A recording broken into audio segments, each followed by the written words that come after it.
I asked dozens of students who they thought the 144,000 were. Most of the time, I got a blank stare. I would then proceed to give them the following texts as a reference point.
So, who are the 144,000? I wanted to find out from as many people as possible, and these are a few of the responses I received.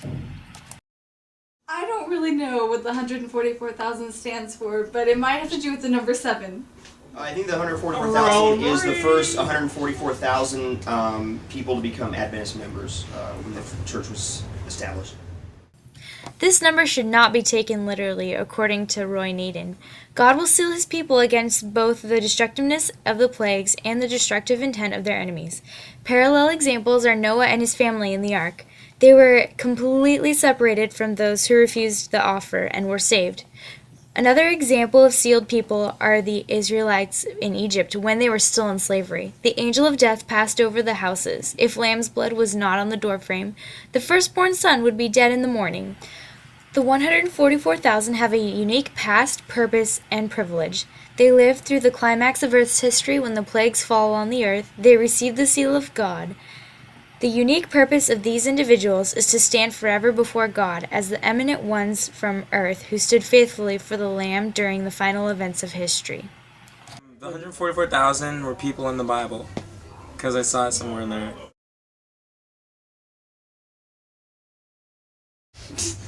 Oh, didn't see you there.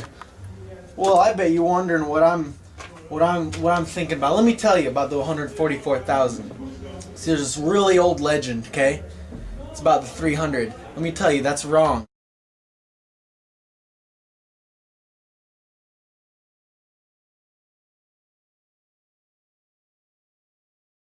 Really, there was 144,000 of those Greek guys that went around naked killing people and stuff. Don't get your facts wrong, okay? Don't do it. Not okay. Oh, hi. I'm John McVeigh, and the 144,000 are the first 144,000 graduates of Walla Walla University. I bet you're wondering, you're saying, well, that's a theology major, and he's talking a lot about history, saying some things that history people disagree with.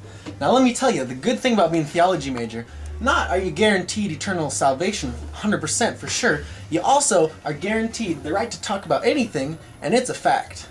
Don't forget that, the facts. I believe the 144,000 were the servants of God and the people who just dedicated their life to God.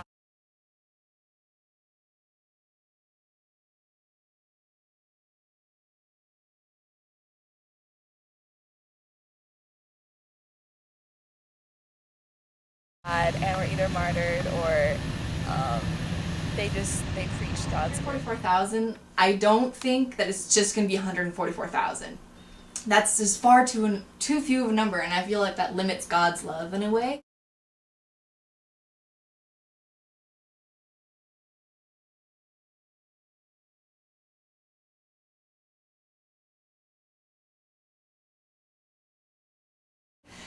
So I think it's somehow a figurative number, but I don't think that humans are going to be able to figure it out. That they spend far too much time trying to think about this number and not thinking about what they can do to encompass God's love and show everyone that love. 144,000, to my interpretation, are those that can sing a new song, which I think is kind of what the verse says. And that new song to me means like, you know, there's lots of other planets in the universe that God created, but to the best of our knowledge, we're the only ones that fell prey to Satan's temptation. So we have a different perspective on grace and on redemption that no one else in the universe can tell about like we can. So the 144,000 are those people, us, that have been saved by God. It's not a specific number, at least in my mind, but it's just, I don't know, in a big number. I think that's the gist of that number, is that it's a lot of people. And yeah, that's who it is. Those that have been saved from his.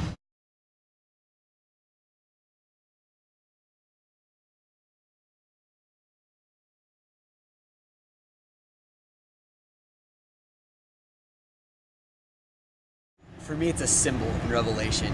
It's not a literal number. I kind of get this from where in the Bible, like typically you would take like the words of Jesus as to be meaning something literal, or like in the book of Matthew, and when Jesus says, "Take my yoke upon you," you would take that as to being something that you would actually want to do, or something literal words. But as in the book of Revelation, most of that stuff, I believe that John writes, is mostly symbolism. So I think most of that is symbolism unless proved to be literal.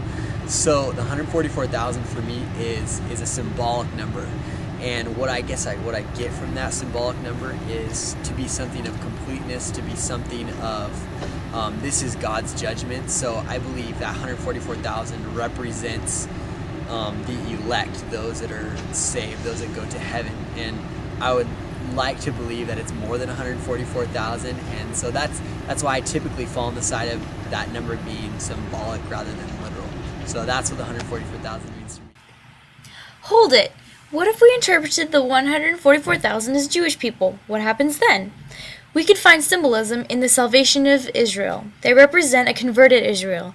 George Eldon Ladd states in his book, A Commentary on the Revelation of John, that many interpreters understand this passage spiritually and apply the words all Israel to the Gentile church. However, in Romans 9 through 11, there is a movement from literal Israel to the Gentile church, and in its context, all Israel refers to an entire generation of living Jews.